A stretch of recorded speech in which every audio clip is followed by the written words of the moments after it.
സ്ഥാനാർത്ഥി പ്രഖ്യാപനത്തിന് മുൻപേ തന്നെ CPIM നേതാവ് പി ചിത്തരഞ്ജന്റെ പേരിൽ ചുവരെഴുത്ത്.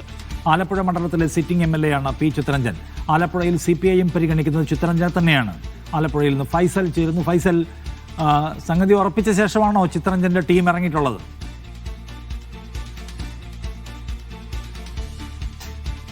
ഏതായാലും സ്ഥാനാർത്ഥി പ്രഖ്യാപനത്തിന് മുമ്പാണ് CPM-ന്റെ MLA സിറ്റിംഗ് MLAയും അതുപോലെ CPM-ന്റെ ആലപ്പുഴയിലെ പ്രധാനപ്പെട്ട നേതാവുമായ പി ചിത്തരഞ്ജന്റെ ചുവരെഴുത്ത് ഇവിടെ ആലപ്പുഴ നഗരത്തിൽ തന്നെ ഉണ്ടായിരിക്കുന്നത്. അതായത് LDF സ്ഥാനാർത്ഥി സഖാവ് പി ചിത്തരഞ്ജനെ വിജയിപ്പിക്കുക എന്നാണ് പറയുന്നത്. വികസന തുടർച്ചയ്ക്ക് പി ചിത്തരഞ്ജനെ വിജയിപ്പിക്കുക എന്നാണ് ചുവരെഴുതിയിരിക്കുന്നത്. മാത്രമല്ല അദ്ദേഹത്തിന്റെ ഒരു ഫോട്ടോയും കൂടി അവിടെ വരച്ചു വെച്ചിട്ടുണ്ട്. ആലപ്പുഴയുടെ ജനനായകൻ വീണ്ടും എന്നാണ് ആ ഫോട്ടോയുടെ താഴെ നൽകിയിരിക്കുന്നത്. ഇത്തരത്തിലാണ് അരിവാൾ ചുറ്റിയ നക്ഷത്രത്തിന്റെ ചിഹ്നവും കൂടി അവിടെ ഉൾപ്പെടുത്തിയിട്ടുണ്ട്. ഏതായാലും ഇത്തരത്തിലാണ് ഇപ്പോൾ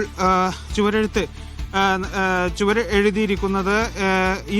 ഇത് സംഭവവുമായി ബന്ധപ്പെട്ട് പി ചിത്തരഞ്ജനെ ബന്ധപ്പെട്ടിരുന്നു. അദ്ദേഹം പറയുന്നത് തന്റെ അറിവോടെയല്ല ഇതൊരു സംഭവം ഈ ഒരു ചുവരെഴുതിയത് എന്നാണ് അദ്ദേഹം പറയുന്നത്. മാത്രമല്ല സ്ഥാനാർത്ഥി പ്രഖ്യാപനത്തിന് മുമ്പാണ് ഈ ചുവരെഴുത്ത് നടന്നിരിക്കുന്നതെന്നാണ് ഏറ്റവും പ്രധാനപ്പെട്ട കാര്യം. അതായത് ജില്ലാ സെക്രട്ടേറിയറ്റ് യോഗത്തിൽ ഉൾപ്പെടെ സംസ്ഥാന സെക്രട്ടേറിയറ്റിന് നൽകിയ ലിസ്റ്റിൽ ഉൾപ്പെടെ ആലപ്പുഴയിൽ മത്സരിക്കുന്ന സ്ഥാനാർത്ഥിയുടെ പേര് പി ചിത്തരഞ്ജനാണ് CPM നൽകിയിരിക്കുന്നത്.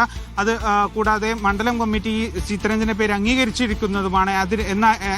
എങ്കിലും ആലപ്പുഴയിൽ ചിത്തരഞ്ജൻ തന്നെയാണ് മത്സരിക്കുന്നത്. എങ്കിലും ഔദ്യോഗിക സ്ഥാനാർത്ഥി പ്രഖ്യാപനത്തിന് മുമ്പ് ഈ ചുവരെഴുതിയത് വലിയ രീതിയിൽ ചർച്ചയായിട്ടുണ്ട്.